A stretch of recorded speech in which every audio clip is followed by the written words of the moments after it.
Hello, Global Theater. My name is Gerry Fialka. Today is June 29, 2025. I want to thank Rob Grant and his amazing podcast. I'm probably wrong about everything. Please subscribe.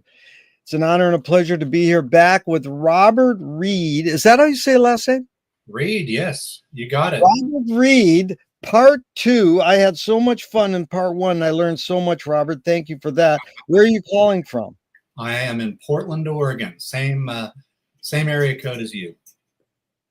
Portland, Oregon. So, first question is, McLuhan, McLuhan says everything we invent extends some humanness, like a knife and fork extends our teeth.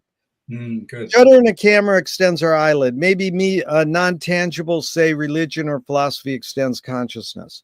What does the writing utensil extend for you? That's one of your main tools. Yeah. What would you say it extends for you? What humanness? It's like an inner dialogue. I think that I write, whether it's with a pen, or I'm a big fan of pencils actually, or I'm typing on a computer or with angrily on a phone because it's just too small for my fingers. I think that I'm trying to come up with what I think, So on one level, it's a means of kind of my observations of the world. But in a way, it's a bigger communication with myself because I'm kind of one of those people that has to write to think sometimes. And I find that it is a tool for unlocking part of my brain that I might keep guarded otherwise. Because the pen knows, the pen and pencil knows, and they have a way of getting to a certain place that sometimes just in general dialogue, and hopefully we can break that here with you today, but that we might keep hidden or we wouldn't address. Writing unlocks surprises from deep within, I think. Yeah, it's really good. You're a wordsmith, and I love how concise and articulate you are, but you get me to think. So let's go right into that. Unbearable Likeness of Being by Milan Kundera says that is why I love writing, because the character that I'm writing about can go further than I can. So you almost implied that in what you just said, Robert, in that that sounds good and it's romantic, but how can you write a character on a piece of paper and that character can go further than you can? Well, truth holds us back. If we're just looking at nonfiction and looking at what happens, we do have these weird constraints. Now, Kundera is a fiction writer, and maybe he's writing characters that are sprung from some part of himself that he came up with that conclusion. And he finds that he is able to meld different people in his life and create something that captures a bigger truth by imagination and by, indeed, fiction. By creating things, we actually maybe can capture more of a truth in it. And so, I'm not one that's created a lot of characters. I think the things I do try to write short stories and things like this, and I invariably fall back on auto fiction and just kind of playing with my own story or my own observations. I think if I got better at it, I give myself permission more and more and more to meld characters and create with some kind of fictive storyline or fictive characteristics or blended characteristics. And then I might be able to say something that's closer to a bigger truth, is my theory. Who knows? Wow, Robert, that's good. So, yeah, it evoked Faulkner in our first part. I brought up the quote, sometimes the best fiction is more true than journalism. Yeah. And that's an amazing statement because it's like fake it to make it is the most watched TED Talk ever. So, I mean, we're and then, I love the one is Eric McLuhan brought up the fact that the word fact, F-A-C-T, and the word fake, F-A-K-E, both derive from the Latin root word to make. Okay, interesting. Yeah, so this is good. Now, you would say in your writing, because you write these great podcast scripts and you write your travel for years and you study journalism, what's your basic breakdown on writing fiction and nonfiction? Is it 50-50, or even if it's not published, what's your breakdown approximate? Oh, probably 80 to 90% nonfiction, but it's in the last really just couple years, I'm experimenting more with poetry and short stories. And so it's become more 50-50. But over the course of my career, Yeah. I think to a fault, I think that held me back, that I have leaned on nonfiction and essays, that kind of writing, and travel writing in general. Yeah. I took a couple fiction courses in college way back, and I had a teacher. Well, I had one class that went really well, and I had another class where I got all kinds of criticism, and it was just called what I wrote worthless, and it really just destroyed me in such a way that I was going, well, I'm not going to go to that class anymore. So I got an F and I quit writing fiction for a long time. And so I couldn't handle that rejection at that age, I guess. And recently I was at a library sale in Vancouver, Washington, and I went through and there was a book about like writing novels that sell or something like that, or the secrets of writing fiction. And I picked it up. It was 50 cents or 25 cents. And it was by that teacher, Jack Bickham, who is. Oh. And so I bought it, and I am going to refer to that book and show him he is wrong. But I'll be honest, for whatever reason, I was easily discouraged early on. And that's one of the regrets that I have, is that I didn't continue with that, because that was just one person's opinion, and probably a little unfair, a little overly harsh, but I took it too personally at age 20, and so I stopped fiction almost completely for 25, 30 years, truly. It's really heavy. A lot of things come up. As Jean Cocteau said, when you write your first, or when you create your first piece of art or write your first thing, and your friends, your family, and your teachers log their criticism with you, oh, that was really good, Robert, but blah, blah, blah. They give you criticism. Cocteau said, take that criticism and exploit it for the rest of your career. Yeah. I do feel that having people say no is a huge motivator if you're mature enough to understand that. Yeah. And over time, I have been a person that has almost created fictive villains or naysayers, even when they didn't exist, so that I would keep going forward in a way. Yeah. And so I have that, I know how to turn that now in a way that I didn't at that point. It can be very valuable. Yeah, it's really heavy what you taught me, because I'm a huge Duchampian. And when you said art is the missing gap, man, I go into the deep dive into that quote and printed out pages about Duchamp, because I'm thoroughly interested in him. And I just didn't have that missing gap thing. McLuhan says the gap is where the action is, that resonating interval. And I liked what you said was what you do not notice. And I wanted to go back to a question I asked in part one, is we look to the artist to reveal these hidden psychic effects of our inventions, to kind of reveal the these consequences that we're not sure of, results we're not sure that these inventions would cause. And then we ignore the artist. And we went deep in the discussion, but I didn't hear you say too much on why do you think humans ignore the hidden messages of art. And you went into this piece you saw down in, I think, South America, you didn't know what it was revealing. But you know it was revealing something. And it's like a lot of us are like that. We are intrigued by something, and it doesn't mean we have to figure out what it means. But even if we do figure out what it means, we figure out what one of the Kinks songs means to us or to the world in general. Okay. Why does the general consumer, and I'm not trying to be elitist, why do people in general kind of ignore or don't pay attention to the hidden? It's a big, the hidden, it can be so many different things, but in terms of like slowing down to give yourself time, permission to look at something that stops you in your tracks or makes you feel uncomfortable, or makes you confused, or is it something you don't know. We are such a efficient society, and everything is so fast, and we're always connected, that it's harder than it ever has been, and this is nothing new, to just simply stop and look at something. There's a wonderful series on the New York Times.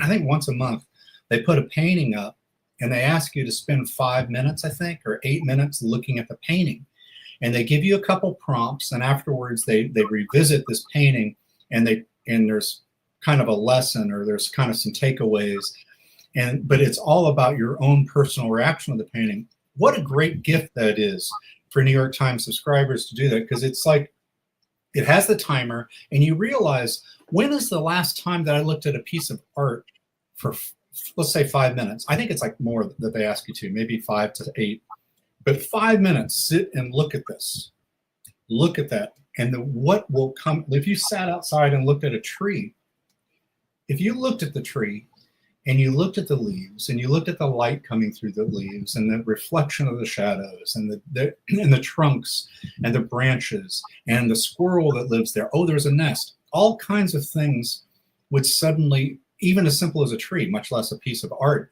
will reveal themselves in ways that you don't. But we don't give ourselves permission, I think.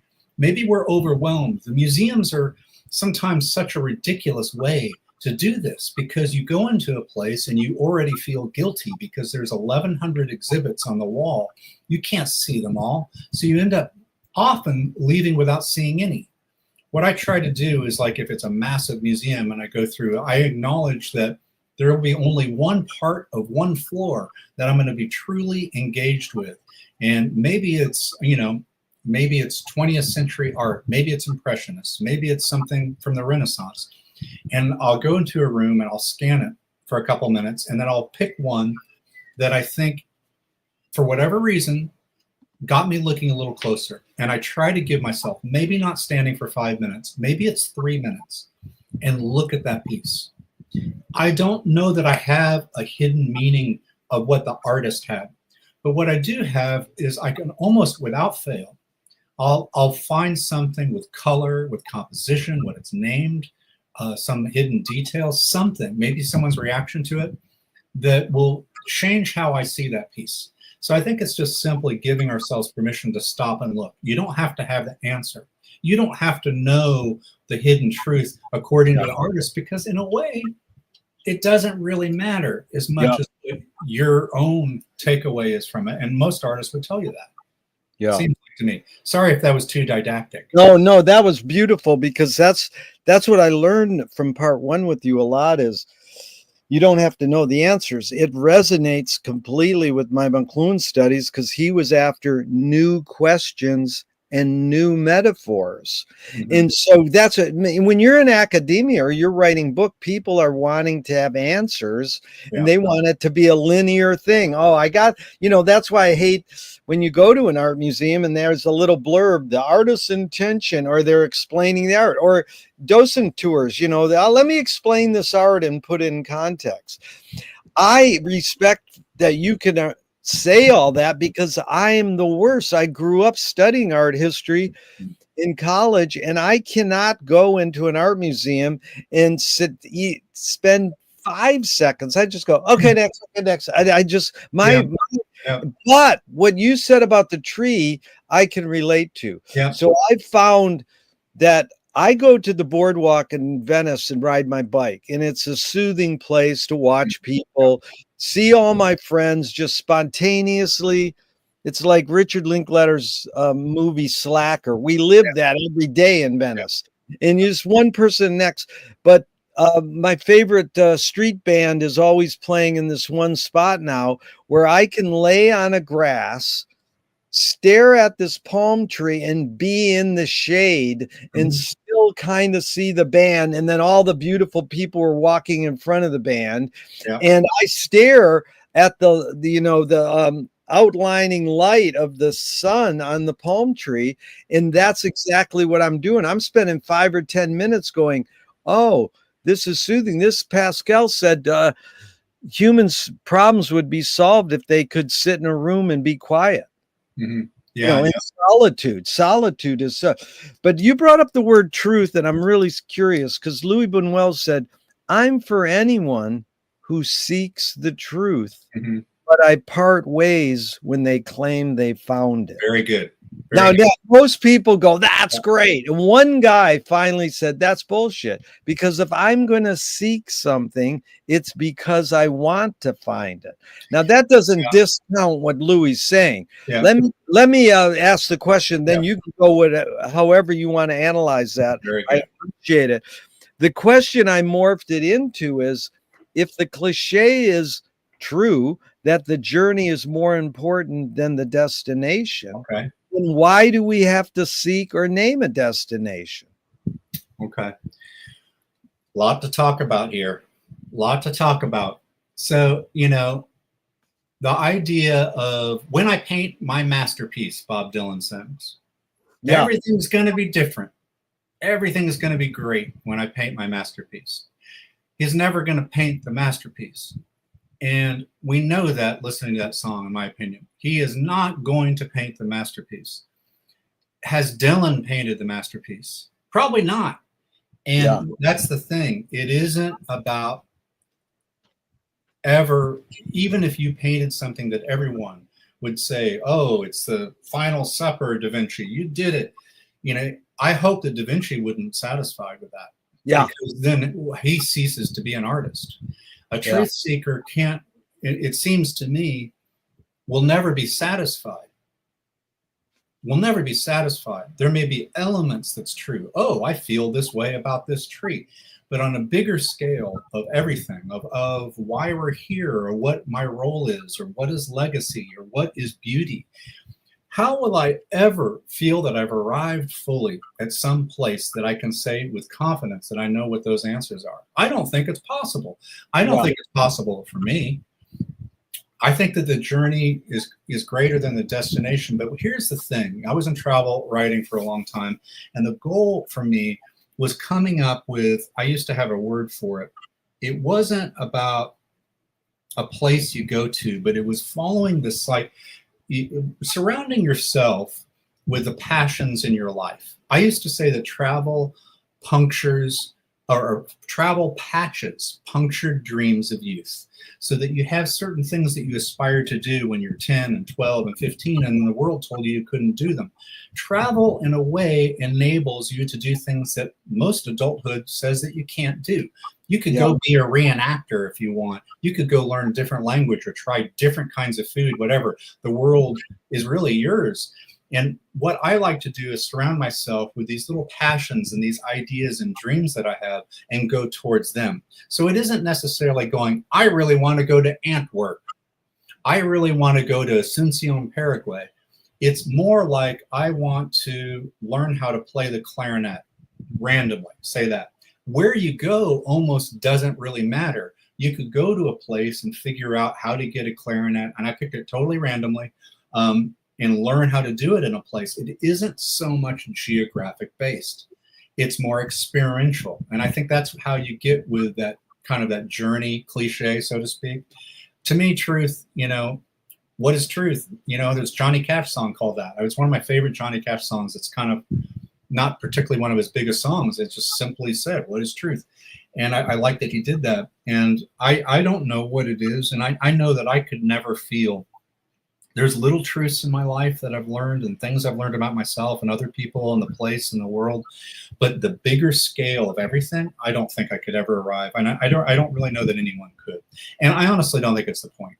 I think it's the seeking of it. That's where the magic is, really.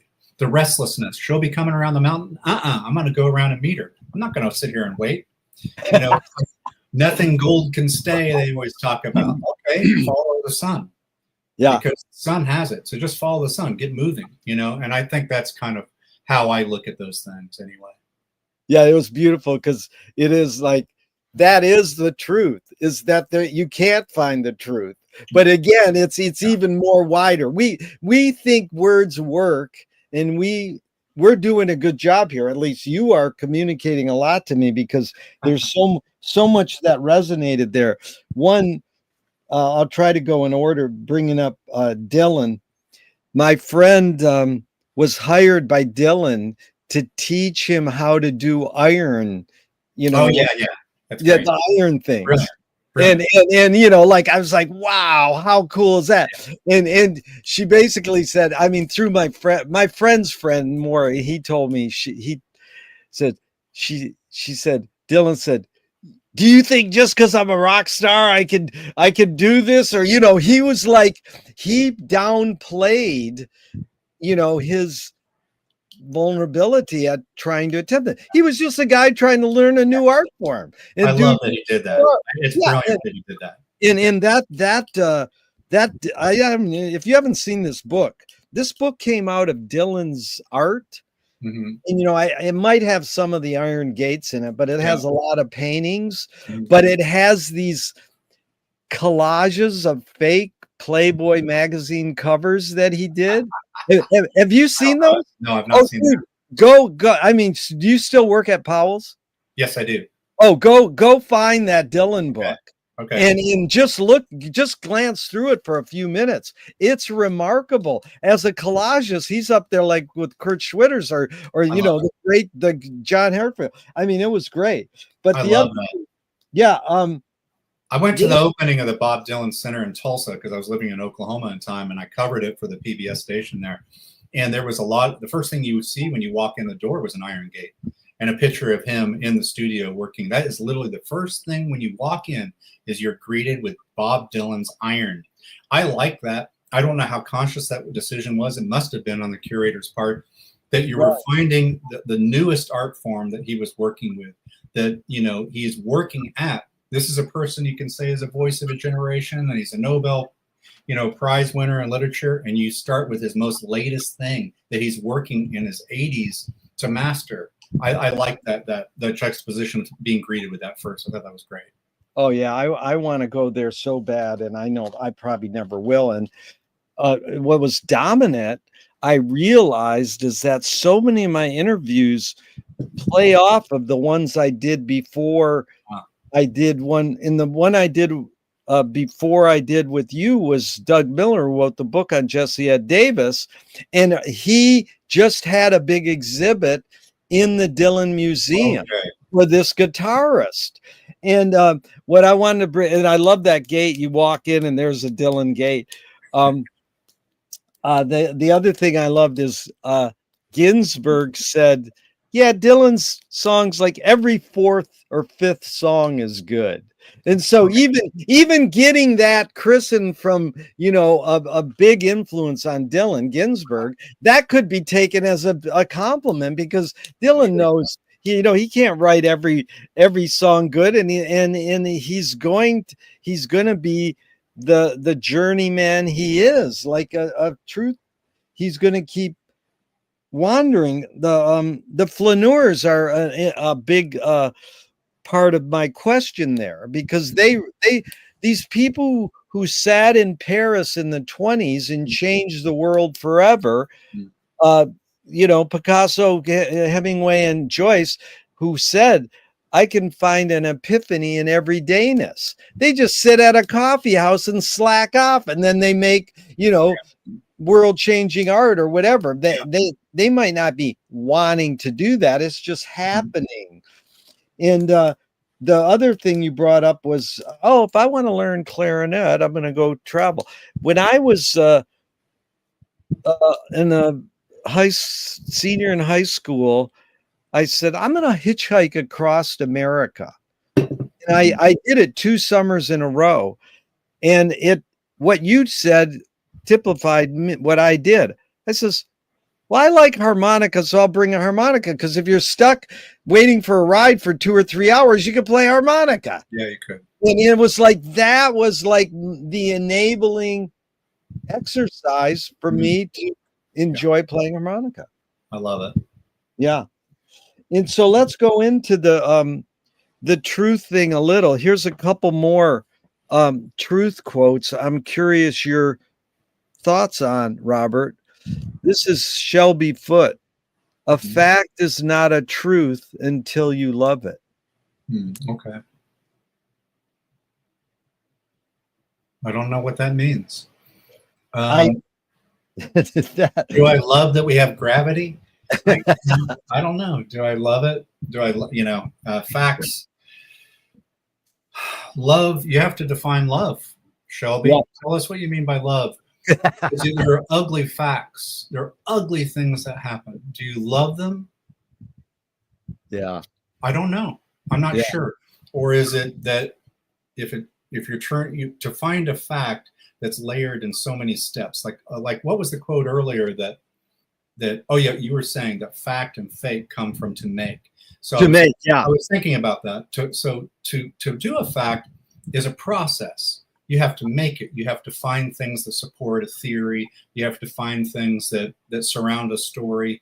In journalism, you would, or double check things or understand your sources. And so it's a process. You have to make it to the point that you can say, yes, this is fact, or I think it is a fact. Maybe it's that process that you love, not necessarily what it is in the end. There are ugly things that are facts, ugly, ugly things that it would be hard to love that output of that.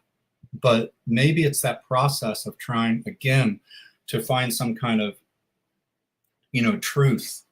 And on the way, you're these scattered facts you're collecting in your bag and all this. And it's that process that feels like it justifies your life. And you love that. It loves because it makes you a person. It makes you human.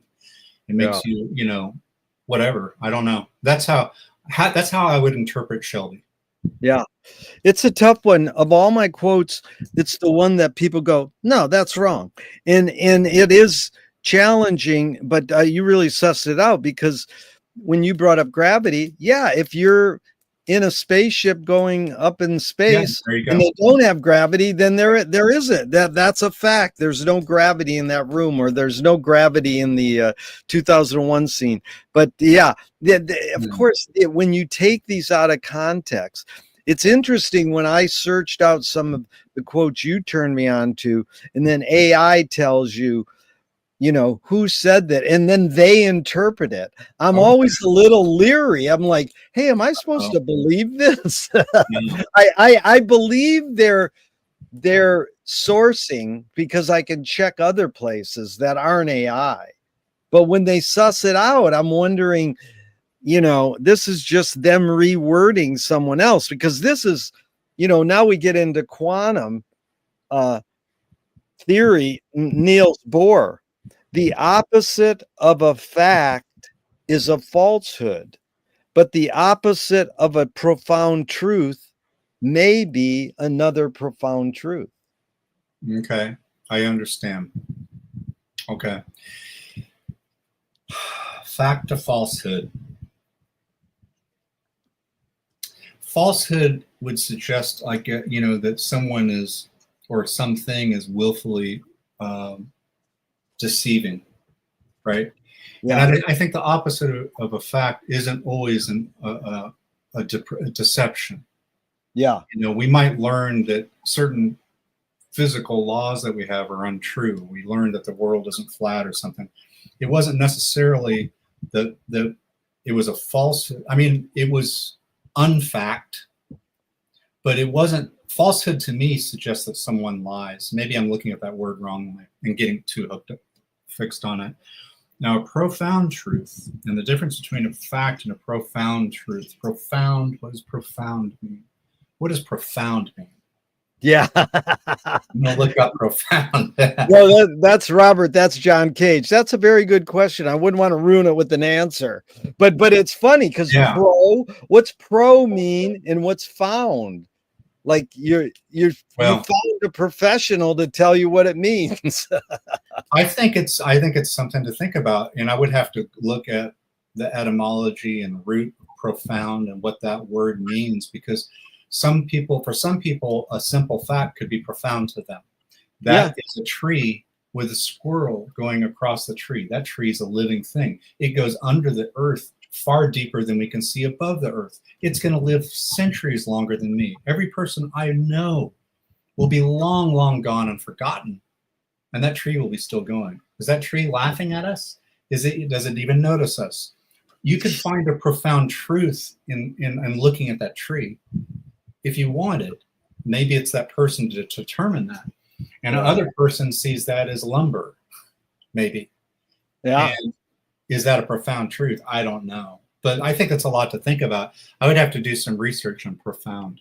Yeah. Where That's does a truth become a profound truth? When Yeah. does a fact become truth? When does a fact become profound?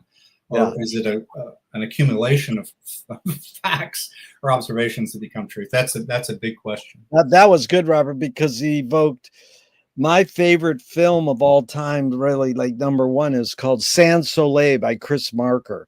And Okay. if you've never seen it, No. check it out. Watch the first minute on YouTube.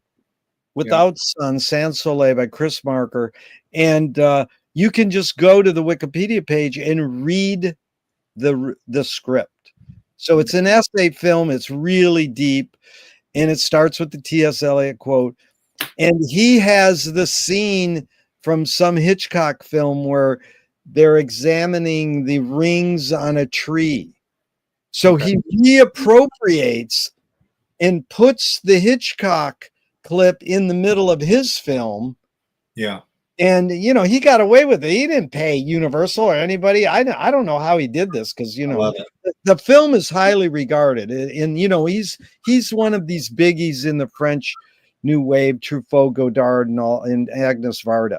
And he's amazing. But what he did was it made me think of the rings on a tree, that what you were just saying is what is profound. That tree's lasted longer than me, my parents, and my grandparents. Oh yeah. That seems profound. And Yes. there's the word grounded. But you brought up the word lies. So you have ESP, Robert, because that's the next question.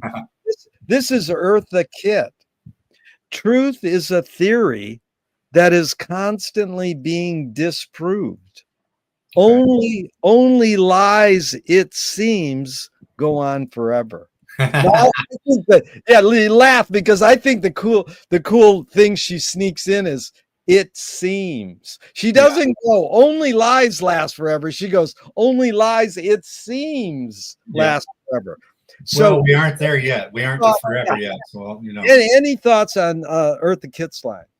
Yeah. Well, you know, you go to basic science. You know, we're learning all kinds of things that you know, debunks things that people felt for generations, and the things that, you know, whether it's technology or just basic science in our lifetime, I couldn't even begin to fathom the things that have changed over the course of my lifetime. So truth is fleeting, isn't it? You know, truth is relative. Truth is, you know, is a temporary thing, and you could argue it evolves. It can argue. Maybe profound truth is when you stumble on things that will never change, that no matter of time or conditions or perspective of will always be constant. Is gravity constant? I don't know. Lies, if someone lies or if there's something that is, it's easier territory to spot a lie than it is to spy a truth. Lies are simple. Lies are detectable very much. And once it's there, that was lie. That was lie. It doesn't change over time, the perspective. That was something that's happened that's linked to a moment in time, in space-time. That lie happened. Truth is something that escapes all that, doesn't it? Truth is something beyond that, much more hard to capture. I don't know. It's a good quote. I like it. It is. It's really good. In it, I usually just say the quote, and then I ask the Proust question that I'm going to ask you. But see, with you, you're such a good listener. You pause and you kind of do a cliff notes on the question. You go, and that gives you that moment, because the fact that I ask a question, people think they have to answer immediately. Right. And I put in my notes, hey, silence is okay. And the other day I had this guy and he would sit there and it was almost painful. Like just, So, this other guy I interviewed once, this poet, he goes, I don't know. What do you think? Every question he would go, I don't know. What do you think? And so, I mean, eventually he kind of broke down. But here's the Marcel Proust quote question that I usually ask. I don't let them really talk about Eartha Kitt, because you're a good listener. I'm glad you did, because that's what I'm here to suss out these questions and quotes deeper, not just use them as little prompts. Proust says, on what occasion do you lie? Mm-hmm. On what occasion do you lie? Well, life itself, every day, every moment, there's a lie very near. There's a lie. I mean, there's a lie when you're at work. There's a lie getting up. There's a lie you tell yourself about what you're going to eat that day, or not eat, or not drink, or drink. Lie is everywhere, and every turn it surrounds you constantly. On what occasion? Every occasion we can lie. We don't have to get out of bed. We don't have to say a word to lie. I don't mean lying down. We can lie to ourselves in every, and of course, Proust was in bed. I mean, no one paid attention more than Proust did. But that's a funny quote. That's just some of his writing. You know what I know it from? Because every issue of Vanity Fair, they ask the Proust questionnaire, and I think that's the only question I pulled from that questionnaire, because I find all these questions. Like, if you ever find, you're a great reader, if you ever find a good question, let me know, because I just survey people who ask questions and have written down 150 questions that I like. And my favorite is this guy actually the other day really analyzed it, because most people, on what occasion do you lie? They go, to not hurt someone's feelings. Yeah. I mean, obviously, it's, and it makes sense. There's nothing wrong. Yeah. It's a lie. It's very defendable. I get that. Yeah. If you want to be, that's what is so sweet about people that are unable to lie. Yeah. And when you know that about them, then you're not offended, and it's kind of refreshing and sweet. I mean, I want to go back to silence for a second. Please. You mentioned that someone was silent, and that silence is a response. And I may have mentioned this last time, but it came back to me when you said that.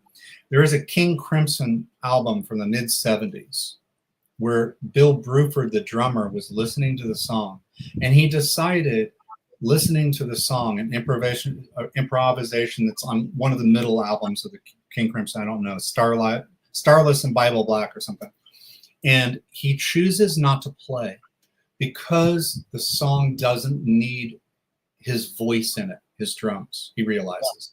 Robert Fripp was so impressed that he gave him a songwriting credit for being silent.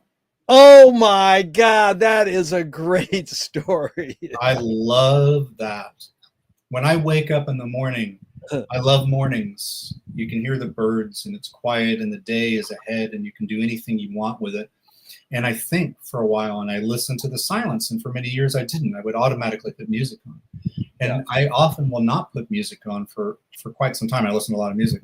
And then I think about the sound of that room and what I want to add to it. And I'm very conscious about that. Yeah. And sometimes I choose not to put anything. It's not something I did for many years of my life. Oh, I'm the same way, man. I have to always have sound in it. I'm addicted to YouTube, and I always have I want to have quiet, soothing Indian flute music now. And I was listening to that for about a half hour today, and it was nice, but it is a challenge to realize how important sound is. And someone told me today that they watched Star Trek My Generations, and I never really watched this, but apparently they watched it, and what happens is that there's the engines of the spaceship they're on are humming, and when you watch the show, there's this gentle hum in the background, constant. And a lot of people find it very comforting to watch the show, and it's because his theory is this natural hum. So it's like a machine engine that is able to get people to, which I find very ironic, gets people to lull into that kind of meditative state or something. Yeah. And I wouldn't know that about the show because I haven't really watched it, but I think that was an interesting way of looking at that. Yeah. Some engine was actually making me relax, it's kind of funny. Yeah. Oh yeah, no, the cliche in LA is your baby's crying, you drive them off on the 405 and they fall asleep. Yeah. That's kind of horrible in a way. But on what occasion do you lie? Most people say to say, but I wanted to say No, no, I mean, 1,000 interviews, 40 years, one person says, "Well, I don't lie." It's like, Yeah. one person said it. Now, that was beautiful that they had the balls to say that, because it's human to lie. We know that. But I do like when people go, "Well, I don't want to lie to myself." So it's such a widespread thing. But That's hard. That's yeah, hard. that's I don't hard. I don't think you can. I think that I think I wasn't exaggerating, that there are little lies that aren't direct, that are a part of the fabric of your life. Yeah, And they, as much as yeah, you don't want to, for me, and I don't think I consider myself a liar, capital L, but yeah. it's always an element of being a person. In honesty, direct honesty can be sometimes very rude. It's Although you don't know, well, it's not nice. It's not nice. It can be rude, and it can be difficult, and the timing when you say it, you got to be careful. But and I love that you flip back to silence, because I have a whole thing on silence Mhm. when and if we go into music. But I wanted to say my two favorite questions, answers, because I look at every Vanity Fair just to see how people answer this Mhm. question. Tom Waits said, "On what occasion do you lie?" He says, "I didn't know I needed an occasion." Yeah, there you go. And That's then this other woman who dresses the stars says, "That's called manners." So mhm. again, you just shift the context of the word, the relationship of the word with the sentence, Mhm. and that's how I called in our reading club. I called PR agents, publicists, professional lying. Yeah, right. And this woman goes, "Hey, that's what I do for a living. Be Yeah. careful." And I was like, I didn't mean it as an insult. I do PR myself all the time. I know it is professional lying. It's professional exaggeration, you You're know. trying to influence people to give either their time or their money for some purpose. Yeah. And to do that is not exactly the most noble of causes. If you're creating your own little entity, your YouTube page or whatever, you'd like more people to see it. That feels a little more direct. If you're trying to market or get publicity on a greater scale for some company or corporation or something like that, it's hard to feel too noble about it, really. You know, in my opinion, people do it for their careers. That's fine. Yeah. I don't want to say that it's lying, but it's you're trying to influence people, and Yeah. I'm reluctant, despite how didactic I might come off and all this, but I don't really want to influence people too much. I want to give them an option in my life. I want them to see, oh, he said this about Yeah. that. Oh, maybe I think that, or he did this while he was traveling. Oh, I could do that when I'm traveling. I didn't know that, but I don't want to tell people to do that. And Yeah. whether they do or not isn't ultimately the goal for me. So I've always had an unhealthy relationship with marketing in general, publicity and all that. But there's one aspect that I love that you're involved in, is the comment section on Oh YouTube yeah. videos. Oh, That's all. I sometimes I forget even watching the video, or I just want to go read the comments. oh yeah. And it's huge in your kink series. I mean, wow, it's amazing what people say, and then how you can respond to them Yeah. immediately. The time space continuum is amazing. But let's go to someone who is a cutie pie in Hollywood, who became a producer Okay. of the documentary on The Kid Stays in the Picture. Robert Evans starts with this quote: "There are three sides to every story: my side, your side, and the truth. And no one is lying. Memories shared serve each one differently." So no one is lying. I Right. kind of love that, That's because like yeah, it's like Rashomon, it's right? Rashomon. Yeah. Yes. And I don't remember all the story. I haven't seen that in so long. Yeah, that's funny. Yeah, Yeah. it's true. Yeah. Well, memoirs is, you write a memoir because you remember something and you write about it. And the first rule in memoir is it doesn't really have to be true. If it's your memory of things, that's what you need to be true to that. Because, three people in a room that had gone skiing 11 years before have different stories from that, or even 2 weeks ago. They'll have Yeah. very different outlooks from one another. That's a good quote. Yeah.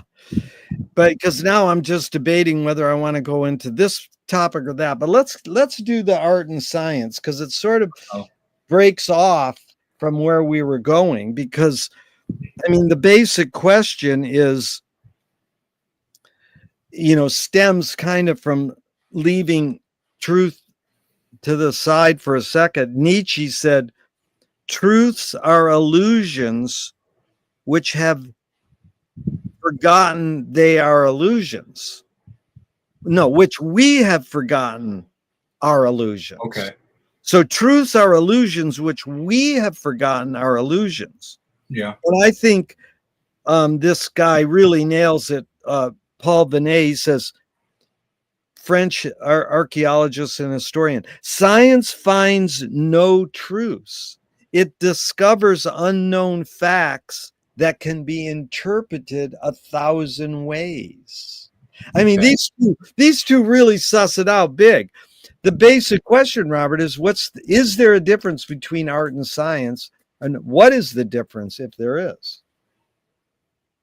Goodness gracious. I should have paid more attention in science class. I should have taken an art class. Duchamp was talking about art being defined by those gaps between things, right? Yeah. Maybe scientists would argue they're trying to do the same thing. Yeah. This is snow, this is rock, and now the snow becomes water, and then they try to understand what went from that snow and the rock to the waterfall to find its way to the sea. And for them, there was an art. There is the whole process is the gap between what they can see or know, and artists, I don't know. I mean, I think that you can really make a case of a lot of science.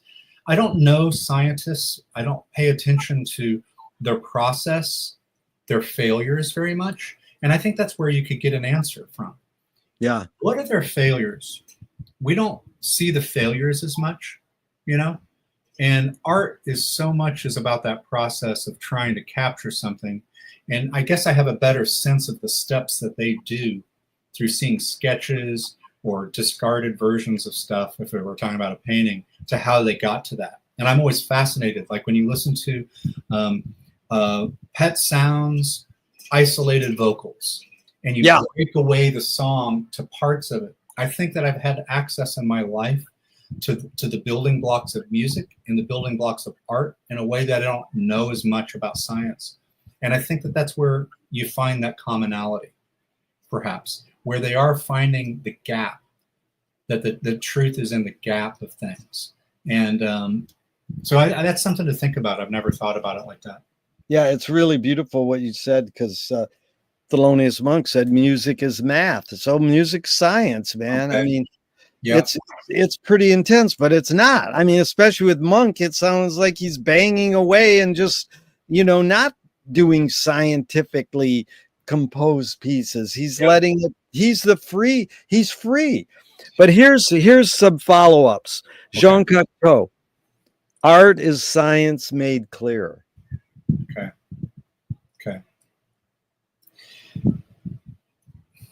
Yeah. I that's interesting, because it's a lot less clear for so many people, right? Right? There's nothing clear in a way about art. What I think it does, it depends on how you're looking at what science is. Science is something that you would argue the same about art. You don't have to learn anything to appreciate art. You don't have to know a thing.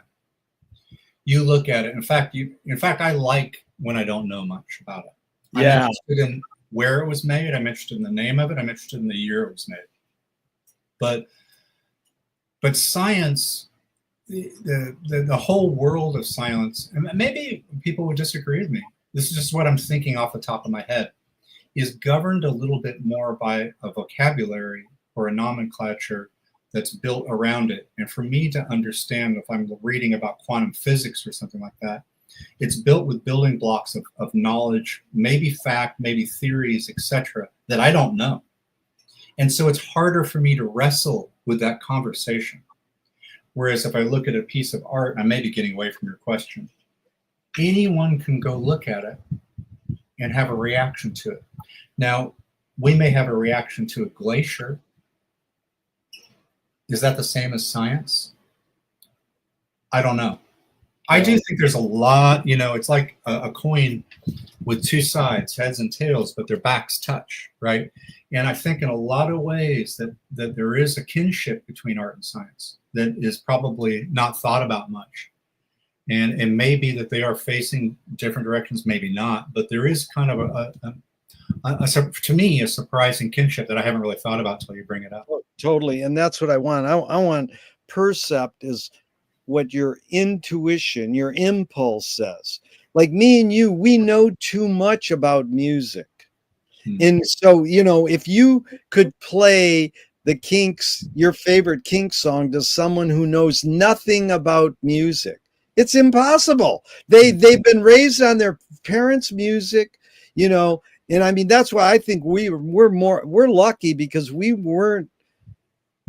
found a music to call our own. And it seems most kids, I don't know if it's true, but most kids grew up like, my dad took me to my first Pearl Jam concert. I was like, that's horrible. And I mean, it isn't. They, they just don't want to, make sure the kid's not blah. You know what I'm saying? And so how do you can't unlearn something I've learned from you is, how do we study what we don't know, because we know too much, so we put it in the context. Like when I don't know if you do this, but I go to NPR Tiny Desk and I want to hear the first 2 minutes. It doesn't matter who they are, because I it's like the guy at the record store. They're going to go, oh, Gerry, you might like this. Right. It's like the way to hear what someone might, because they're pretty good. They've done P-Funk, James, Tower of Power. They've done so many big acts that I just love that they've done them. 15 minutes. I like, okay, show us your whole spiel for 15 minutes in a fucking bookstore. I think that idea is just mind-blowing. It's great. It works really well.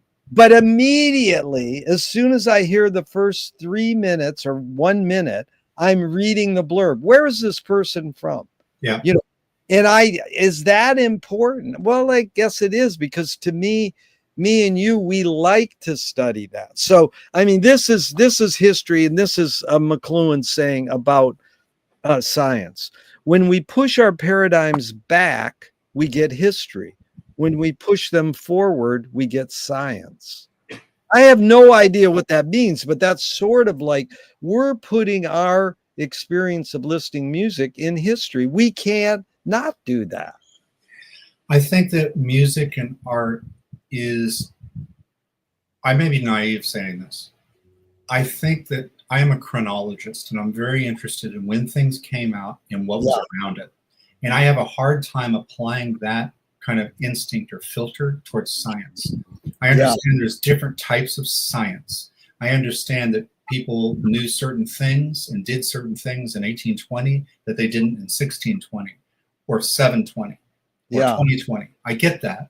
Yeah. But for, like if someone knows nothing about music whatsoever, and you have a couple hours to sit and talk about why You Really Got Me by the Kinks matters, I think you could have a conversation, and you could talk about 1964, and you could talk about rock and roll and where it comes from, and play them some of that, and then play them what was the top song, what was the top movie, what was going on in the world. And you could probably center in to summer of 64 and why that song, how weird that song might have been in 64, and loud and brash, and what that meant. And I wasn't there.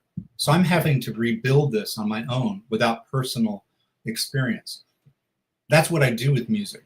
And and rock and roll, a small little sphere. Art, to a degree, you can do that. I mean, if someone accidentally made a junk painting in 1760 that looks not that unlike a Matisse painting, it might be a junk painting because they weren't informed by what was going on. They weren't reacting to something. They were just really bad or drunk.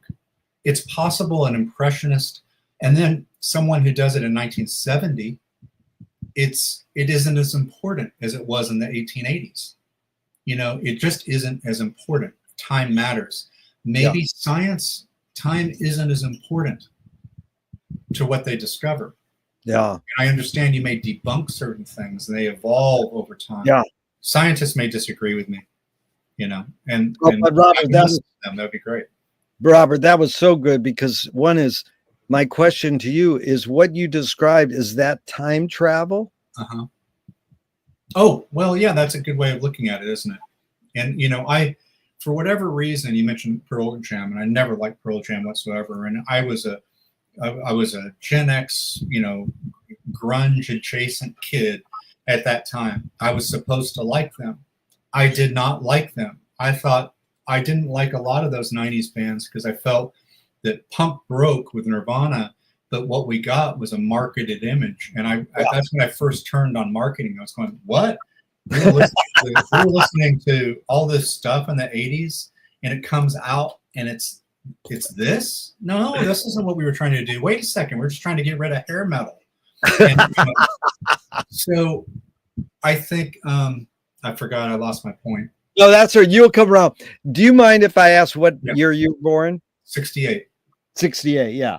So I was born in 53. So I thought we were a little closer, but in regards to your taste in music, you know, especially doing the two videos I most appreciate is your Zappa video, and your jazz video is just mind-blowing. That's my favorite one. Yeah, that is just mind-blowing. And you know, you wouldn't, your peers probably aren't so much dedicated jazz. That whole Nirvana thing I want to go into, but I wanted to ask you that, you know, have you ever heard the Shags? I know the Shags, and I don't know them very well. Yeah. No, so they're sort of, like I always say, they're the worst band in the history of the world. But, you know, it is an amazing story. In the back of their album, when Rounder released it, it has Frank Zappa's quote, "Better than the Beatles even today." And then it's Bonnie Raitt, Carla Bley, Elvis Costello, everybody going, they're the purest, you know, and most people, you put it on, they'll run. So I interviewed this big hotshot composer from Germany, and out of the blue, he brought up the Shags, and I was like, it was like you bringing up Duchamp. I was like, man, you're a guy after my heart to just mention the Shags without me, man. So there's this one mashup. I don't know if you've ever seen this guy. He does these mashups where he takes hair bands, sort of like you just said, Van Halen, and mashes it with Motown. And have you seen any of his stuff? No, I haven't. It's amazing. Now, I'm not a huge Van Halen guy, but I'm a huge Motown guy. And he takes Ray Charles and Van Halen and mashes it, and it's beyond perfect, in my opinion. And so I emailed him, like I emailed you. I says, I'd like to interview you. And he said yes, because I'm really curious how his brain does this, because he's really got to sing. But I says, what I really want you to do is mash up Frank Zappa and the Shags. That's great. You know, push it beyond your comfort zone a little, dude, because it's always Metallica or Slayer or all these bands that I'm not interested in really seeing. But you know, he meshes somebody up with Rock Steady by Aretha, and I was like, that's the greatest song ever written. And then like, you're gonna ruin it. Well, I hope you ruin it good. So this is Chomsky, because you're a book guide too. We learn more about ourselves from literature than from science. Yeah, I think so. Oh yeah. Yeah. Oh yeah. You know, it goes back into well, there, you know, what is heart? You know, what is you know, how fiction tells us more. The art of writing and creating characters tells us what's hidden beneath us. You know, when I read, you know, how do you read? You know, I was talking to someone the other day. I need to take a class again on how to read, because it's an ongoing art just to understand where to pay attention. Do you just read for the story? Why did that sentence matter to me? I read some short stories by Hemingway. Recently I was on a trip and I took this little thin book of short stories, Nick Adams stories, and and I was reading them and I was going, why does this work so much for me?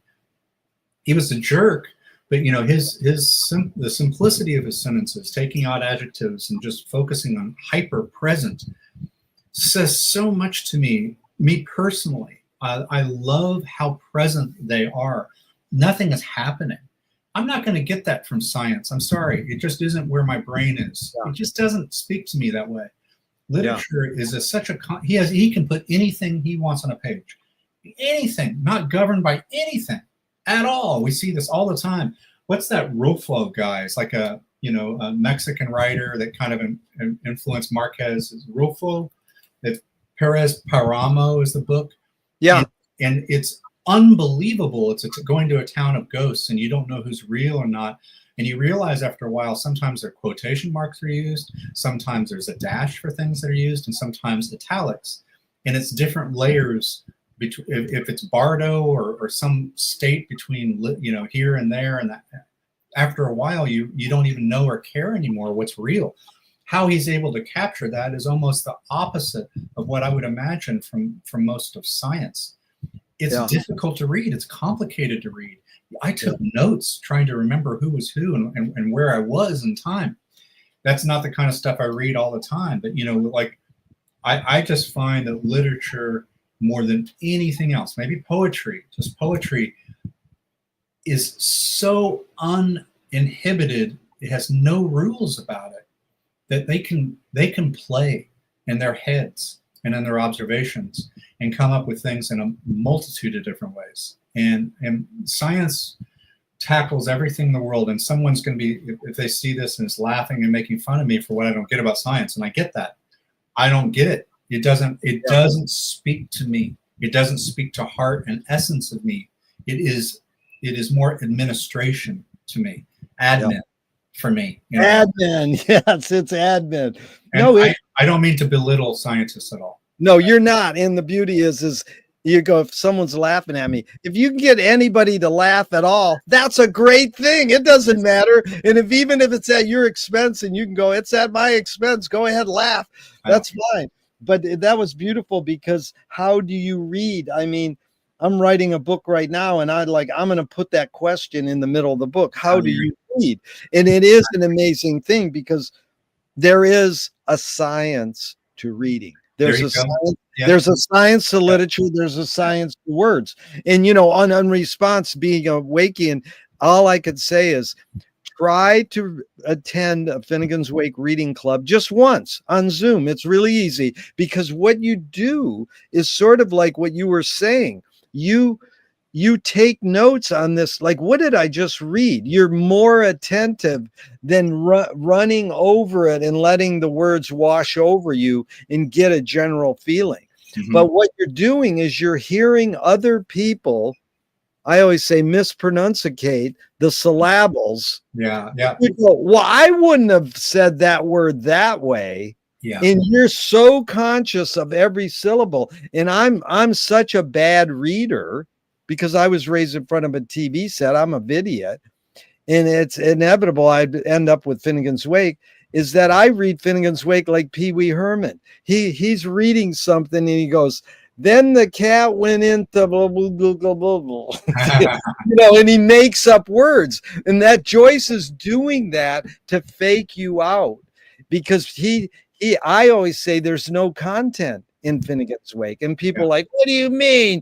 There's so much content. Is no, he's only writing a book that's language about language. He's scientifically helping you pull away, watch yourself read a book. How do you read? And go, oh, that's what reading does to you. Do you think that Proust is the same?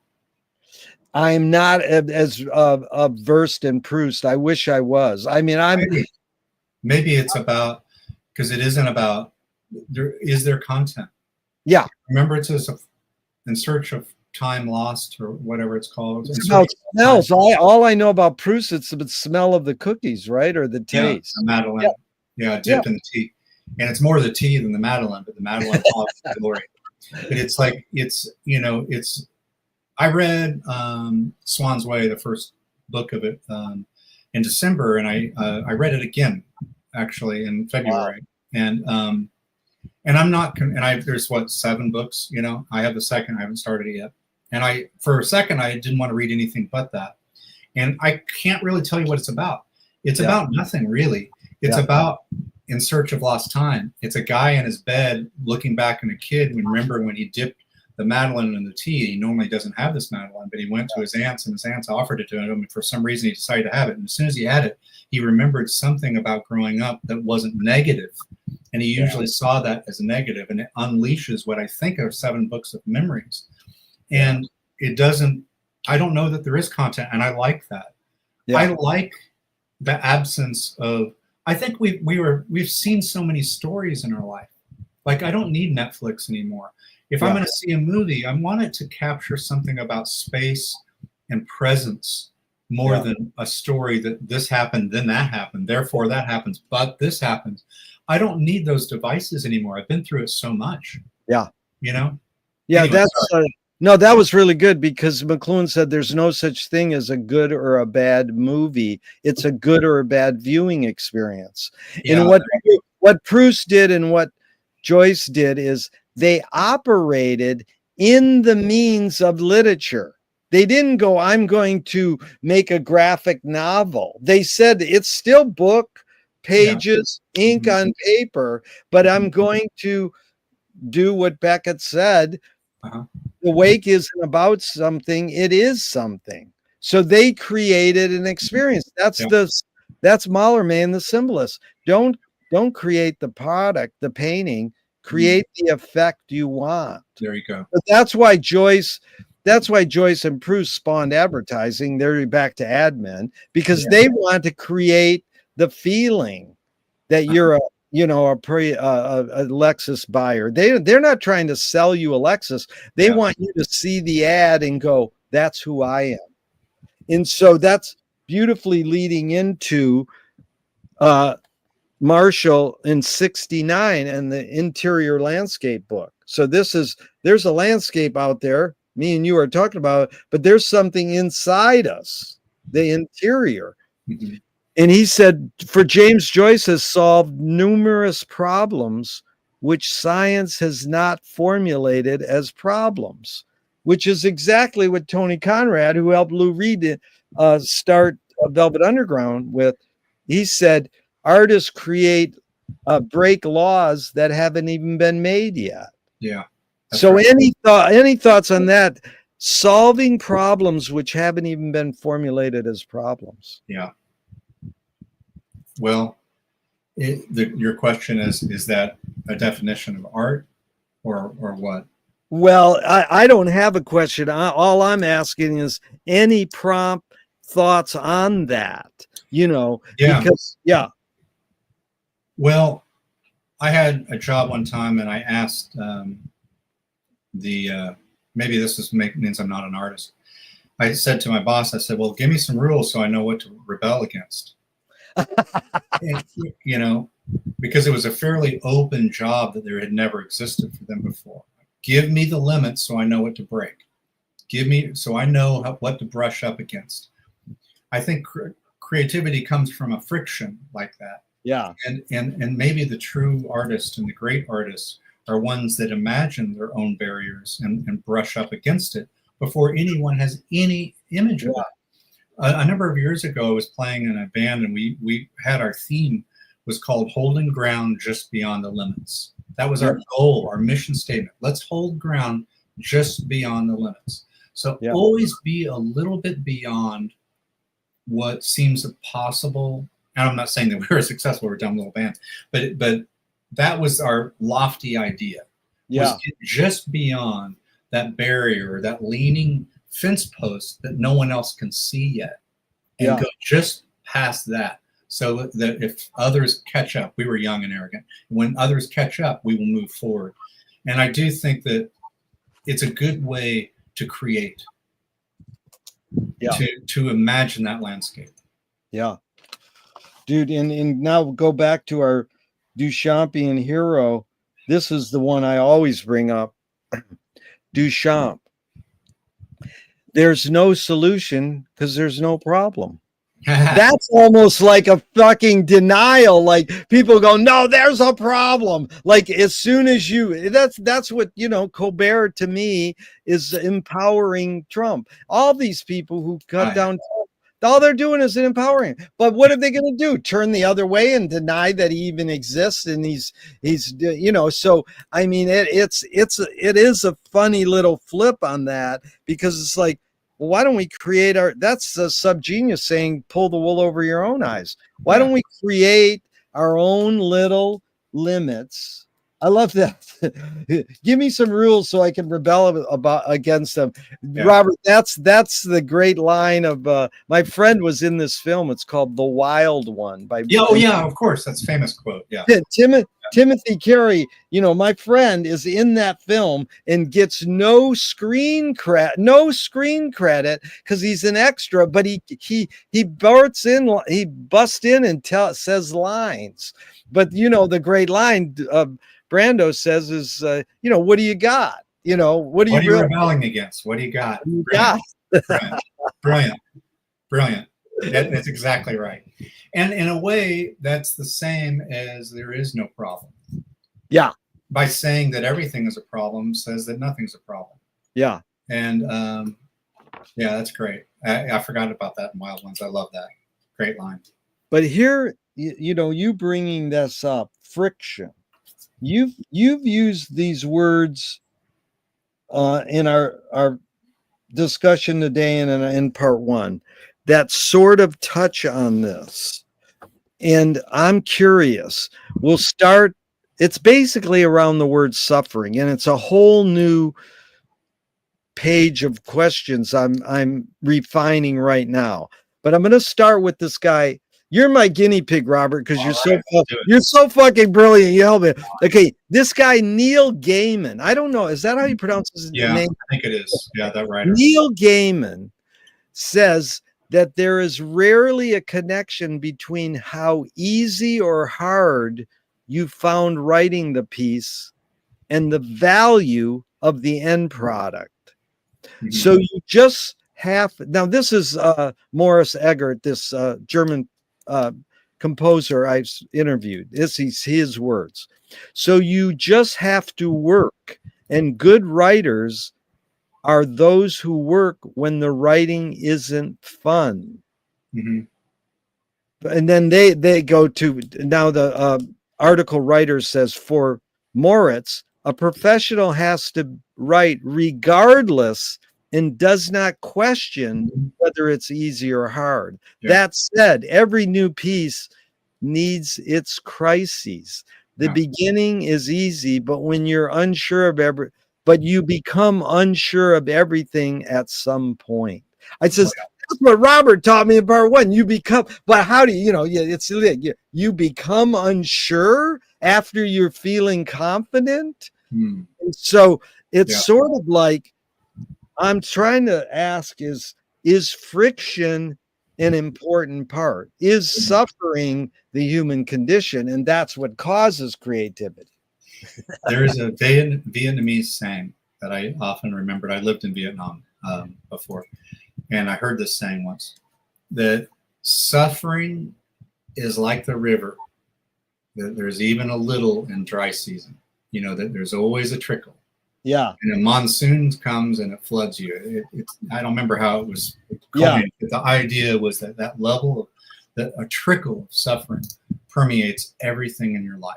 That no matter how good it is, there's an element of suffering, which is, it's probably something connected to Buddhism or something in Vietnamese culture. But I like that idea that there is suffering or pain or sadness in the greatest of days. That there is an element of memory or something that was difficult before that's not forgotten in the glory, victory parade of publishing a book or, getting an award or whatever it is. And ultimately, it doesn't matter.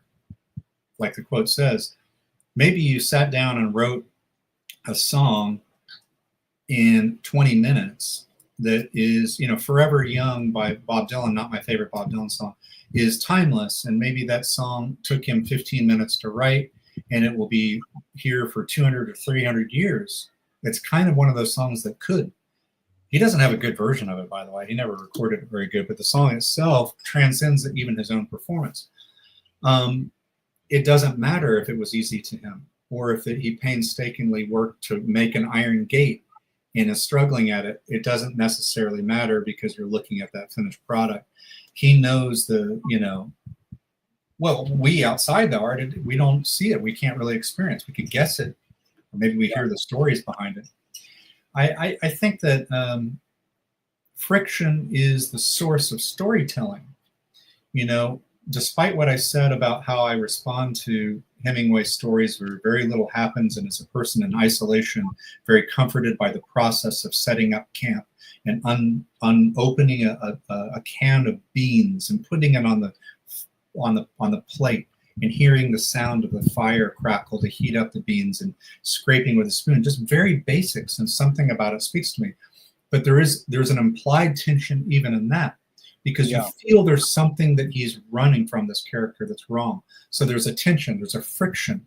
Storytelling is about someone wants something, but this happens. This person doesn't want. There's a mountain in the way, whatever it is. So friction enables us to, as an audience, to be interested in the outcome, to know what happens. And as the creator, the friction creates these things that they have to write around, and hopefully come with something that's some universal connection to people about these elements of life that we have obstacles with.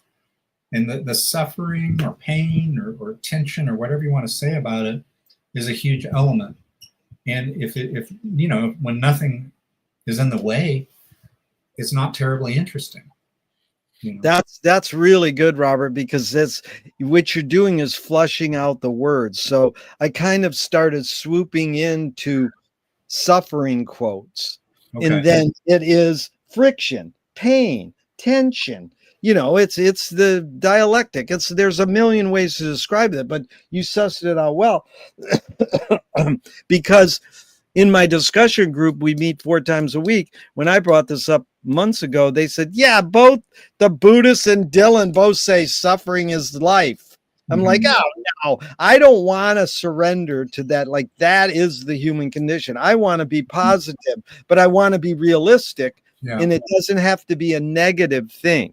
So here's the 3 suffering quotes. Okay. And you can reiterate what you just said, or delve into them. I don't know which order to put them in, but the first one is, Moritz told me this. Kurt Schwitters, the collage artist from Dada, Mertz art, he says, every period must redeem itself because it suffers in itself alone. So now, every period, I took that as punctuation. Yeah, no. I think he means every period of like every time period. Like, yeah. I like it as punctuation. And it makes me think about it, because when you put a period, that is Dada. Yeah, good. Go ahead. I'm sorry. Go ahead. I don't know. I don't know. Thinking about the period of a sentence, and I can't remember the rest of the quote now because I was thinking about it. Basically, no, you go off on your thing, but what it is every period must redeem itself because it suffers in itself alone. In AI said, he suggests that each historical period or era has a unique challenge or suffering, and it is up to that period to find a way to overcome it and redeem itself. Yeah, it's all relative, because some people will go through unbelievably terrible things in their life. Yeah, they will lose a parent early, they may be abused, they may have survived some horrific injury or disease. Someone else maybe they got screwed over at work. It's not the same thing. But it doesn't mean that you can't belittle the person that has the lesser of pain point, because it's relative to them. And in their period, you could say, they have to overcome that. Even if if you step back and compare it, it's smaller and less significant than other people's sufferings. And I think that we always have to allow people to have that. And so a period of time, like, in many ways, this period feels the worst since 1968 when I was born or so. Yeah, But in a way, this is the best time in human history. exactly. So it's very complicated in every. I still like the idea of punctuation, because I always say that a song is allowed 2 minutes and 18 seconds. I don't care how bad it is, you are allowed to be a song at 2:18. But if you go past 2:18, you have to earn your seconds. A period in a sentence stands alone because it's saying that what just came before it is like some kind of self-contained thought, etc. And Hemingway talks about one true sentence. Start writing, you write one true sentence. What does one true sentence mean? You think about that. And boiling it down to sentences. And in most writing, there are multiple sentences. Sometimes you'll get a book that is one sentence, like for 80 pages or something like that. So you have, and sometimes people won't use periods, but a period, in a way, it takes the writing text that we have and breaks it into these pieces, like a word is broken into syllables, or whatever. It's a way that we measure how long something is, either words or sentences, and the period breaks up the sentence, which needs to hang together. It needs to convey something, or progress the story, or offer some glimpse of what the writer is, the feeling that they're trying to evoke, or something that's happening. So the sentence is governed by the 2:18 rule in pop music. You're allowed to be a sentence, but to say you're a sentence, you're standing alone, you need to justify that sentence. So I think that's how I read it when I heard that about the period. But that's opening it wide open. That's the beauty of words. When I said every period, even in context, you can read it both ways. And that was beautiful what you did there, because first of all, I want to ask you, how did you come up with 2:18? Is that random, or just sort of your gut feeling, or was it some my gut feeling? You see a lot of pop songs, or like I was listening. I used to listen to the Beach Boys a lot. Brian Wilson died, and I was kind of revisiting some of it. And what I realized is so many Beach Boys songs have arbitrary fade outs. Like this song should be longer.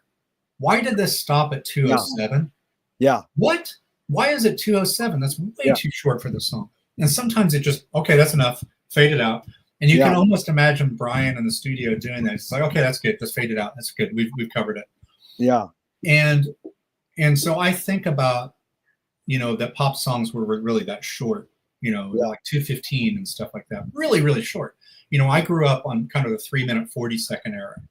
And the 60s was like a 2-minute 25-second era. So I think I kind of go back to that and think of that. Basically, I would give anyone, you talked about watching, the Tiny Desk, giving a couple minutes.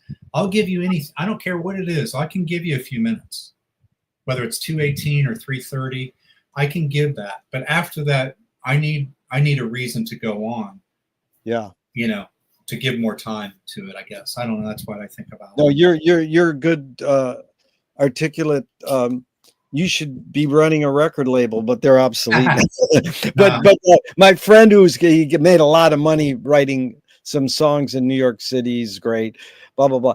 I said this was 10 years ago, and I was saying, like, I'll ask students I'm lecturing to in art school, like, if I send you something, what's the most amount of seconds you will listen to it? I mean, sincerely listen.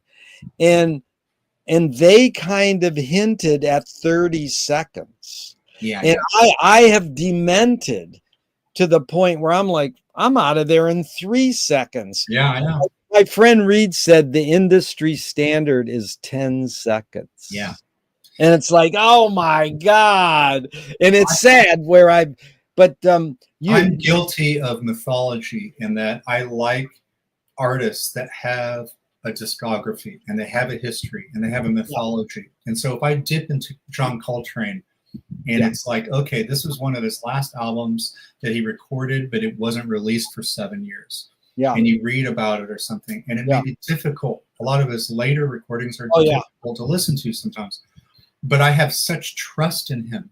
I have such belief in him that I would. You could never give 10 seconds to some of that. Yeah. In fact, I like the challenge There of you go. trying to find the harmony in things that aren't immediately apparent. But Yeah. because I have that trust in John Coltrane, I believe in him, I will give him that. And, you know, and this goes back to books and like reading Finnegan's Wake. It's ridiculous to me that a lot of the books that I've read in my life, I've only read once, because I can't listen to Sergeant Pepper's once and understand what that's happening. I can't listen to Love Supreme once and have any idea what's going on.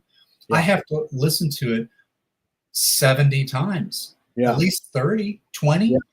And so I feel like if I, you know, how to read, I feel like finding the things that speak to me and really, you know, one, you want to know what happens, how the layout is. And then you want to read it again and really think about the moods that you have reading. Oh, I'm feeling uneasy. When did that start? It was this last page. What happened? What did the author do to make me feel that way? Sometimes you can't do that the first time. Yeah. It's like when you look at a painting for 8 minutes, in a way, you're building that process even within a short period, because you're having to look at something that may be familiar to you and then find something new and deconstruct it. And you can do that. And in books, I don't feel it's possible in one reading to do that. I don't feel, not for me. I'm not that good enough of a reader to be able to think about what's happening. Where am I? What is this time? What is this? What are the stories? Who are the characters? When I think about tone and feeling and emotion that is coming from this, the art of how they're writing, that comes from looking at it again, really taking it slow. Yeah, it's a really good point, because what happens is the times changed. So I started showing films when they first, you heard someone's watched Harold and Maude 30 times. Nobody watched films many times in my era, except for Wizard of Oz on TV. Because it was on TV. Because it was on TV and it was a ritual. And then King of Hearts and Harold and Maude, I helped, in Rocky Horror, I helped break them as cult films where people would see them over and over. And so then, getting more focused out of film and more into literature over the years, it's like, what book can you return to and read again? It's like, I'm so bad, I can't even read the book once, but I can talk about it and study it. And I want people who are good readers to guide me. But the two inventions that I love to mention in this regard are, McLuhan said the most important invention, or one of them, was the instant replay. Like all of a sudden you replay it immediately. And Peter Greenaway said everything changed when the remote control came in. So when we watched, I want you to watch it if you can, because you only got like another 10 hours. They put the brand new Frank Zappa film on YouTube for 3 days free. It costs $150. It's cheaper than cheap. And in the middle of it, they do a medley of like 6 of Frank's great pop hits, that they weren't hits on charts. They were just hits. They were just pop songs. Wowie Zowie, Let's Make the Water Turn Black. How Could I Be Such a Fool? They're beautiful.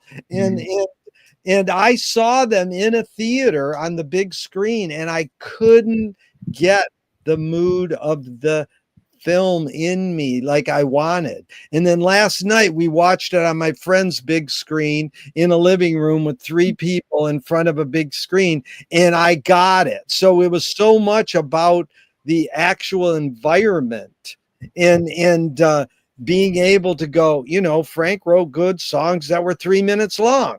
But he's known to play long, boring guitar solos, which most of the 2-hour film is, they're great solos, and they're great, jazz soloing by George Duke and amazing marimba vibes playing. Let's try to do, Robert, these other 2 suffering quotes.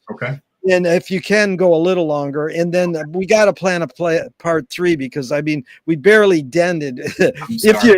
If you're willing, don't be sorry. This is brilliant. So this is similar his Leo Bersani is a poetry critic, and he's reviewing Mallarmé's poetry. The very crises which threatens the writing of poetry sustains poetic composition. Is that pretty much the same thing we're saying, or is it a little different? Yeah.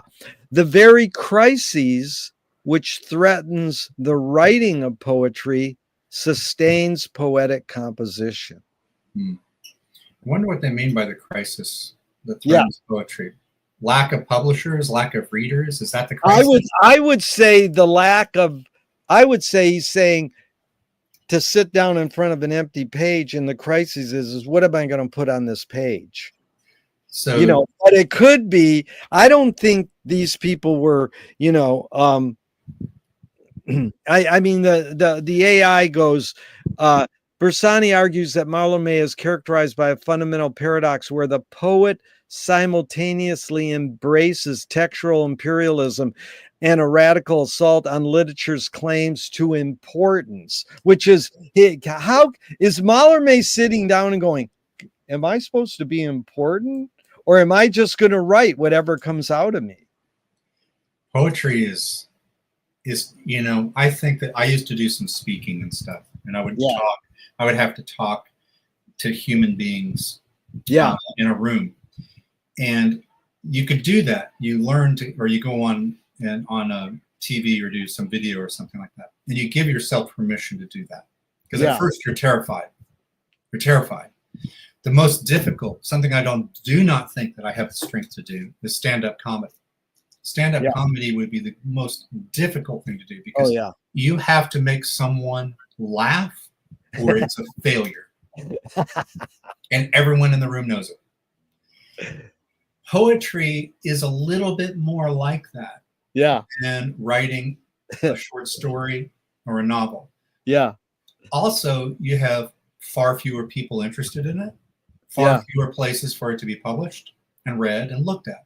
I mean, there was a time when poetry, everyone read poetry. That ain't now. And so I think poetry's gift to us as readers is it makes us slow down and see the intention, but more importantly, the exclusion of what the author didn't put in. When you read a novel, exclusion or the gaps or what's hidden aren't as clear. Poetry jumps. Poetry alludes to things in a way that other writing doesn't. And so I think that's its great gift. But it's such a challenge for people, because what does it mean? What is the author saying?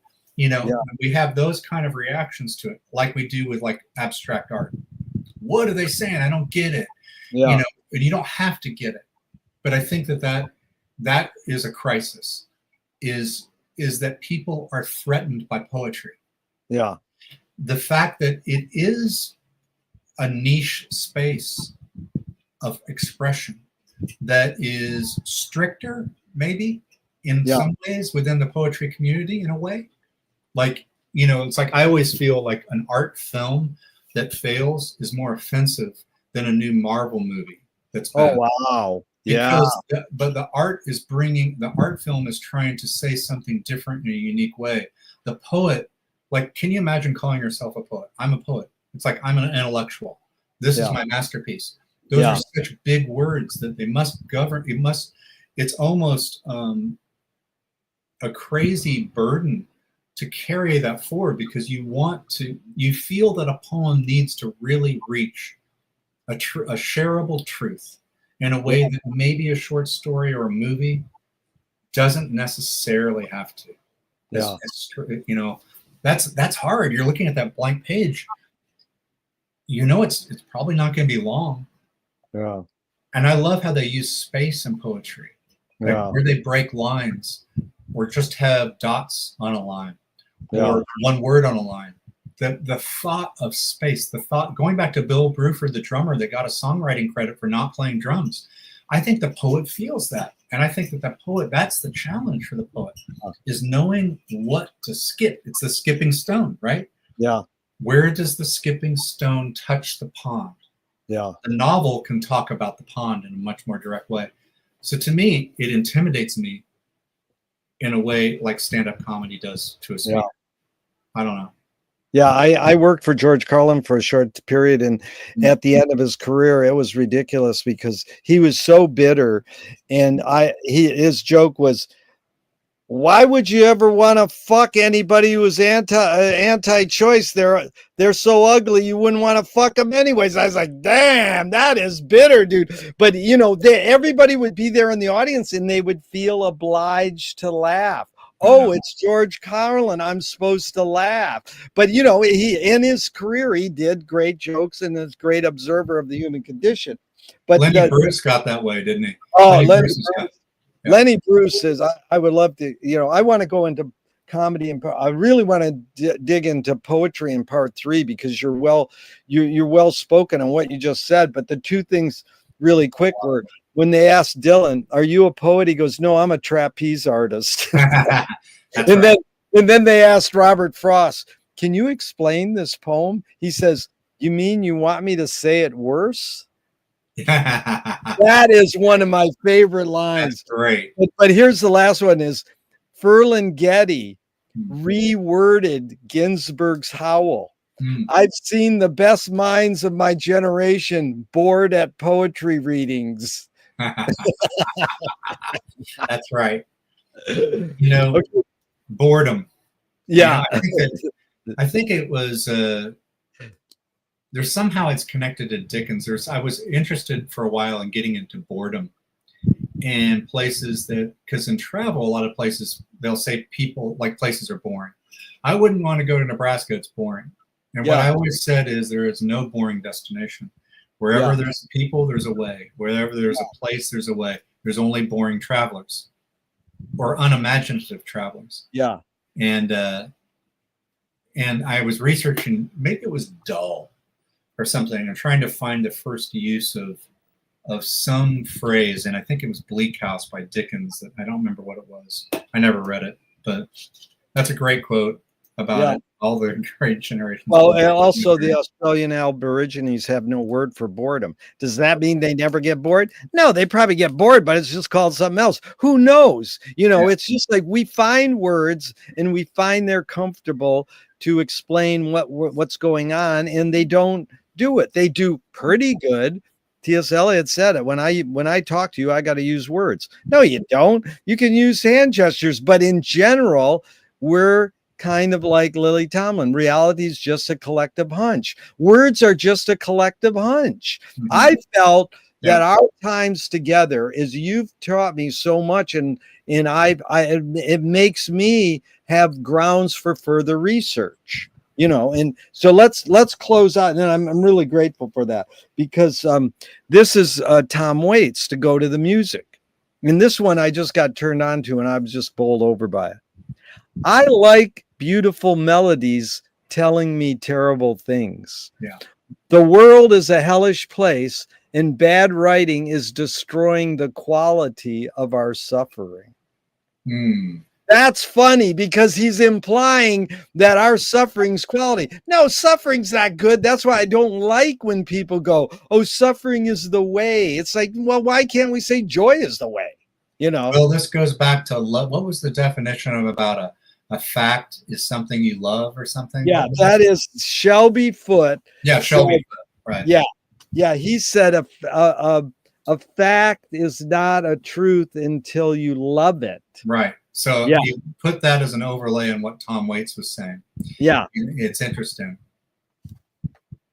A fact is not a truth until you love it. Yeah. But it is still, you seem to be a positive guy, but I think the thing I get the most from you is there's something deeper going on here and it's worth investigating. Yeah. And one thing I'm curious is where'd you get that? More from the way your parents raised you or more on your own? There's the question. Who knows? I mean, I think it came from, you know, I think that in about 3rd grade, I went to a neighbor's house, Tim, and he didn't go to our school, but I was a neighbor, so I went over there. And sun was setting. His mom came in, had Tim leave the room, and she said to me, Robert, you're going to hell. That's when it started. because I thought about that for a long time. An adult was saying I was going to hell. I realized, oh, he went to some evangelical school, or it was home schooled. I don't know. They were deeply religious. I didn't really know this, but I was so troubled by that in third grade. And I thought about it for a long time. And I felt like I couldn't tell my parents because I was ashamed of it. I never told them. But I came to the conclusion no one goes to hell. There is no hell. That's where it began for me. That's my answer, is that some evangelical was trying to do something to me. And I wasn't comfortable with it. And I was going, I don't believe that adult. Yeah. I don't believe them. And I started questioning everything. And I wasn't a rebel, you know, but I started to be skeptical. Yeah. And I think that's, honestly, I didn't really think about it in these terms, but you asked. I think that's probably where it began. I do think it's more personal. And Robert, travel plays a big role in it. I've traveled a lot. Yeah. Travel plays a big role in it too. And you told me that story in part 1, and it really stands out. Sorry, it's amazing. No, don't. It's amazing because, again, it's repeat. It's the theme is that you learned how to turn a breakdown into a breakthrough, if you even call that a breakdown. It was just, how do you turn a rejection into a redirection? How do you turn a weakness into a strength? So, I mean, I got a million more to ask, but I will hold it for part 3, because I think this has been enlightening, because I think in part 3, I would love to go into poetry a lot deeper. And I'd love to go and finally somehow get into music. Yeah. Because it's always there, like suffering. There's always a trickle of music, you know. Yeah, and I mean, it is like music is so like undescribable what it really does to us. It becomes our lifestyle. Like I'm super curious. Can you make any money getting a bunch of hits on your Kinks videos? And why do you pursue it? Because you're teaching yourself, and you're learning, you know, you're practicing your script writing, but you know, in your graphic design and all that. And you know, I wanted to thank you, by the way, for changing our starting time, because we started at 3 instead of 1. I got 4 films made and it would have been hard to juggle. And I was like, hey, this worked out perfect. So it will be, and I'm open for other topics to explore, but I got a lot more that are up in our sort of interest range, you know. I have to answer your question briefly. I do the YouTube channel and I investigate because it entertains me. Yeah. And I'm interested in trying, you know, through the process of creating these, I have to think about what my opinions are. And I realize I may not know enough. And so I spend longer to research it and think about it because it entertains me. Yeah. That's why I do it. You're not getting any money. It's not worth it. You could argue that's not why I do it, you know. And it's learning how to do it easier, to do it better, maybe. But also, it's the kind of stuff I have conversations with people anyway, so I might as well put them in some place. But I literally, the Kinks randomly started 4 or 5 years ago, and I realized I didn't know enough. And I got writer's block, and I couldn't do any videos for a while because I didn't know enough about the Kinks. I hadn't listened to their concept albums. I hadn't listened to their weird 80s albums and stuff very much. And I needed to know them all so I could compartmentalize their entire discography in distinct eras, because they do have eras. Some bands don't have eras. You don't have eras for Led Zeppelin, really, you know, but it's like the Kinks have clear eras, and I find it interesting to bundle their periods. The period of time, right? The period of time. They're being banned in the United States from 66 to 69. As a result of that, they created a different type of music, and they leaned on their Englishness and English traditions of music, and it changed. And that's the best of the Kinks. And fewer people knew about it. Yeah. But I wasn't able to some people could. I wasn't able to contextualize that until I really looked at their whole discography and learned about them. And I find it fun. Yeah, you know, it's fun. Yeah, learning can be fun, and that's the beauty of it. And you also get feedback, comments. Oh yeah. You get a lot of comments. Yeah. I mean, I hardly get any comments, and I hardly get any hits. But I mean, your double album got a lot of hits, and you get a lot of comments. So you that feedback is important. You can read them or not read them, but it is. That's why I did the Zappa video, which is how I met you. Is because people were upset that I did not include Zappa's Zappa on the double album video. Yeah. So I got it. I was going, oh yeah, I messed up. So let's get into this. Yeah. And I made a video where I said, hey, I don't know this very well, so I'm, let's look at it. But I read Dylan's double album came out before Frank's, and I always thought it was the other way around. But anyways, it's all good, and it's like one thing I love is we always believed liner notes. We said if it's on a liner note, it's true. Liner notes have mistakes too. Yes, they do. Yes, they do. 100%. And sometimes they're really boring. Yeah. Really, really boring and too small to read. Well, thanks a lot, Robert. This has been a true delight, and it's really enlightening to share this time with you. I look forward to part 3. We'll schedule one down the line, and keep on doing your great videos, man. I really appreciate it. Gerry, thank you for the opportunity, and thanks for doing this. What you are cultivating here is a fascinating, ongoing conversation on the things that makes life worth living, and you deserve a lot of credit for doing it, and I'm flattered to be a part. I appreciate your comment, and all I can say is, dude, we've had so much fun. It's just like an amazing time, and it's all with a little click of a button on a laptop. I didn't have to drive and park, and you didn't have to drive and park. You didn't have to park. How about that? someday we'll meet in person. You're welcome to the Venice Boardwalk, and we'll spend some time, and I'll show you the history of music in Venice is amazing. We'll sit under the palm tree and see that band that you can just see in the distance, and all the beautiful people pass. Yeah, that's where I'm going right now. Thanks, Robert. See ya. Bye. See ya.